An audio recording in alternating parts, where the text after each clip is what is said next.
Good morning, everyone. I'm Michele Carroll, and welcome to the News Diet, where I'll give you daily news bites in under 10 minutes. Today, I'm going to talk about the unsealed affidavit that allowed for the raid into Donald Trump's Mar-a-Lago resort.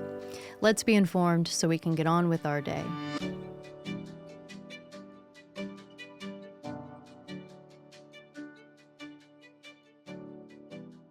If you're looking to get the day's news without commentary or sensationalism, then you've definitely come to the right place, and I'm truly grateful to have you here.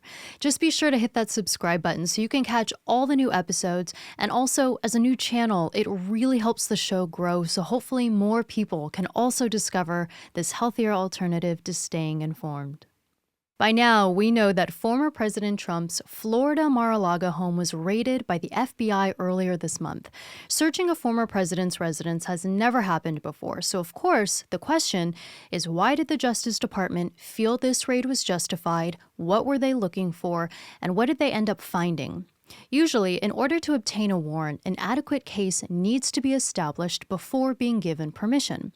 Well, on Friday, a judge ordered the Justice Department to unseal the affidavit that was used to justify the search. Unfortunately, the released affidavit is heavily redacted, so honestly, not a ton of new information is out, but I'll tell you what we do know. But first, the lead up to the raid does go back starting from the day Trump left office, so I'll start there. On January 20th, 2021, the day of President Biden's inauguration, Trump leaves the White House, as do dozens of boxes containing documents and other materials. These boxes are sent to his Mar-a-Lago estate in Palm Beach, Florida, where he also resides.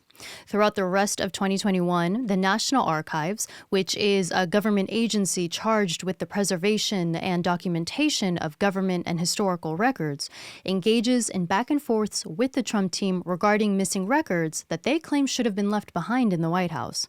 In January of this year, Trump's team sends the National Archives 15 boxes of materials. Here, the National Archives contacts the House Oversight Committee, claiming that classified national security information was found in these boxes. This is also when the Justice Department is contacted. In June, so just a couple months ago, officials from the DOJ and FBI travel to Mar-a-Lago with a grand jury subpoena to see if there's more materials. Trump's team showed them to the basement storage, where more boxes were being kept, and handed them over. This interaction was reportedly quite cordial. In fact, it's said that when the Justice Department counterintelligence chief Jay Bratt asked that a more proper lock be used to secure the documents, that the Trump team complied without issue. They also handed over requested Mar-a-Lago surveillance footage. The results from the visit was the National Archives claiming that over 150 more sensitive documents were found, and this is when the Justice Department starts thinking that urgent action is needed to see if Trump was still in possession of more. The main question at this point is, did Trump have a right to these materials? And also, to what extent, if any, did he break the law? For the first question of Trump's right, he claims that through his presidential powers before leaving office, he declassified the documents. But apparently, evidence of that has yet to be revealed. As for if he broke any laws, obviously that's to be determined, but according to the affidavit, the DOJ believes there's cause for at least possible violations of the Espionage Act and obstruction of justice. And so this is when the DOJ obtained a search warrant and raided Mar-a-Lago while Trump was out of town, finding more sensitive materials, bringing the total of classified documents under Trump's possession to over 300.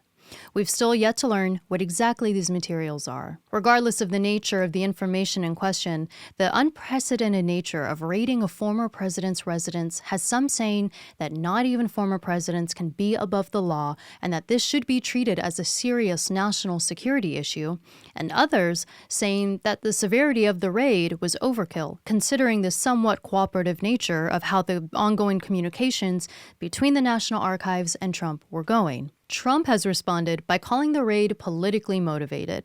He's also suing the Department of Justice, asking that a special watchdog be appointed to review the documents before the investigators. These types of parties are generally used when some of the materials are thought to be protected, for example, through attorney-client privilege, which Trump claims here. He also claims that they seized passports and broke into his safe. Comparisons are being made to the 2016 email scandal of Hillary Clinton. At that time, when she was running for president, ironically against Trump, One of the main topics of the campaign was regarding the revelation that she had been using her own private email servers to send and receive classified information during her time as Secretary of State. Clinton denied multiple times ever sending materials that were marked as such at the time of delivery, but an FBI investigation concluded that 110 emails and 52 email chains contained classified information at the time. Regardless of these findings, FBI Director James Comey declined to prosecute. Outside of this investigation, Trump is also being investigated for his potential involvement in the January 6th attack on the Capitol, 2 separate New York investigations into the use of his business finances, and also a possible implication in a Georgia investigation regarding interference with the 2020 election. You've just been informed, so now it's time to get on with your day. I'm Michele Carroll. Thanks so much for listening. If you enjoyed the episode and want to continue following a healthier alternative for staying informed, where I forgo partisan fighting and fear-driven narratives, then please be sure to hit that subscribe button, as of course you'll get more of this show in your feed, and also you'll be helping this new channel grow and reject sensational media. Thank you so much for your support, and I can't wait to see you in the next episode.